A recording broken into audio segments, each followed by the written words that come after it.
नमस्कार, मैं देखिए रमान हाशमी। आज मैं आपसे रूबरू हो रहा हूं 2024 के लोकसभा चुनाव के चर्चा को लेकर। जी हां, 2024 के चुनावी महासंग्राम का बिगुल फूंका जा चुका है और 7 चरणों में, जैसा कि मालूम है आपको, 7 चरणों में चुनाव होने वाले हैं और आचार संहिताएं भी लागू हो चुकी हैं। एक सवाल उठता है कि क्या मोदी सरकार इस बार 400 के पार जा रही है?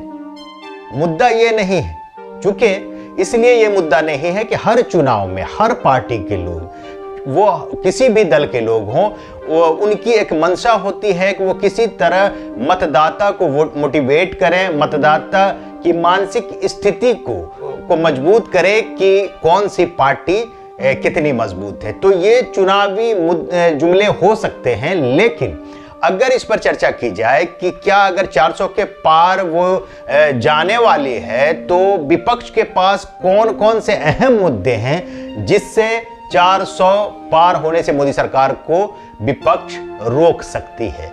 तो अगर हम चर्चा आज कर लें कि महंगाई हो, भ्रष्टाचार हो, देश की आर्थिक सामाजिक जो स्थिति है वो मुद्दा हो, तो इस तरह के मुद्दे की बात अगर कर लें हम, तो मुझे लगता है, खासतौर से मैं समझता हूं कि ये बहुत मजबूत कड़ी नहीं है विपक्ष के लिए। चूंकि एक बात मैं यहाँ पे चर्चा कर लूँ जो आज खास तौर से चर्चा के विषय के तौर पर मैं उठाना चाहता हूँ, वो ये है कि किसी भी सत्ता के लिए मनोविज्ञान बहुत कारगर हथियार होता है। तो मनोवैज्ञानिक की दृष्टि से अगर देखा जाए तो सत्ता पक्ष, चाहे वो राजतंत्र रहा हो, बादशाहों का राज रहा हो, चाहे वो राजाओं का शासन रहा हो, चाहे लोकतंत्र हो, तमाम जो सत्ताधारी लोग होते हैं, राजनेता होते हैं, तो उनकी मनोवैज्ञानिक सोच क्या होती है, ये बहुत बड़ा फैक्टर होती है किसी भी सत्ता पर काबिज होने में।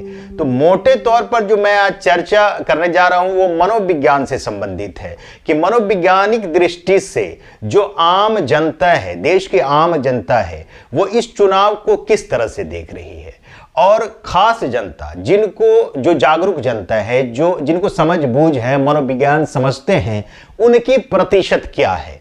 दोनों पक्ष में होंगे, पक्ष में भी होंगे, विपक्ष में भी होंगे जागरूक जो जनता है, तो निश्चित रूप से उनका प्रतिशत निर्भर करेगा, बहुत महत्वपूर्ण रखेगा उनका प्रतिशत कि वो किस तरह से अपने जनता को कन्विंस कर पाते हैं अपने तरफ, या ये कहें कि अपनी तरफ वोट कराने में।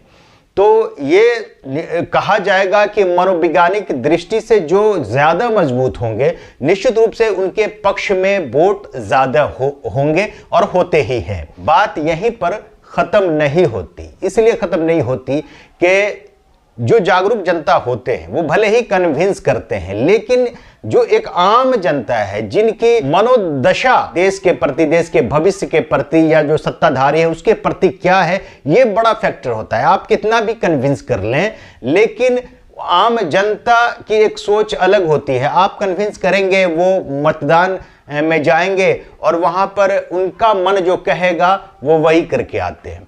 तो ये एक अंदर से बात निकलती है। तो मोटे तौर पर मनोविज्ञान का बहुत बड़ा रोल होता है किसी भी पार्टी के लिए, किसी भी दल के लिए, और खास तौर से जो सत्ता में होते हैं उनकी निश्चित रूप से मनोवैज्ञानिक सोच जो होती है वो कहीं ना कहीं और पार्टियों से और दलों से बड़ी होती है, क्योंकि उनके पास बहुत सारे संसाधन होते हैं मनोवैज्ञानिक तरीके से लोगों को कन्विंस कराने के लिए।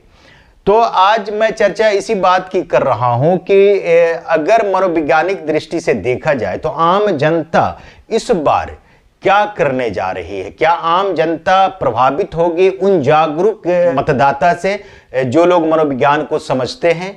क्या आम जनता उनकी बातों में आ पाएगी? मोटे तौर पर देखा जाए तो आज हमारे देश में ये जो सत्ता का खेल चल रहा है, चाहे पार्टी कोई भी हो, दल कोई भी हो, अपने हिसाब से हर कोई मनोवैज्ञानिक दृष्टि से कोशिश में लगे हैं कि कौन किसकी पार्टी बेहतर है और कौन देश के बेहतर भविष्य की सोच रहे हैं। ये तमाम चीजें अब चूंकि चुनाव का बिगुल फूंका जा चुका है तो निश्चित रूप से चर्चाएं आम हो जाएंगे। होटल पे, चौराहों पर लोग जो है सो चर्चा करेंगे कि कौन मजबूत है, कौन कमजोर है, कौन मुद्दे मजबूत हैं, कौन से विषय पर, किस मुद्दे पर खास तौर से इस बार वोट होना है।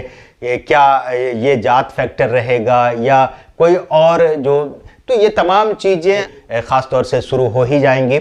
तो हम चर्चा इसलिए करना चाह रहे थे कि मनोवैज्ञानिक दृष्टि से आम जनता कितना कन्विंस होगी उन जागरूक कार्यकर्ता से कहें या जागरूक जनता से कहें या उन लीडरों से जो बेहतर तरीके से कन्विंस करते हैं। ये बहुत बड़ा फैक्टर होगा इस बार के चुनाव में।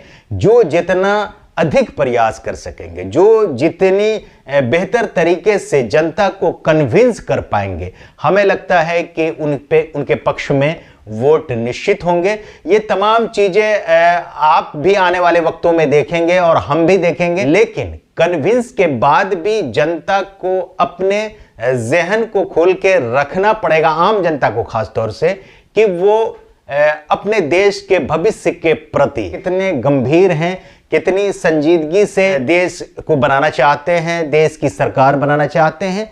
ये बहुत बड़ी बात होगी इस बार के चुनाव में। आप तमाम लोग भी वक्त के साथ देखेंगे और हम भी देखेंगे।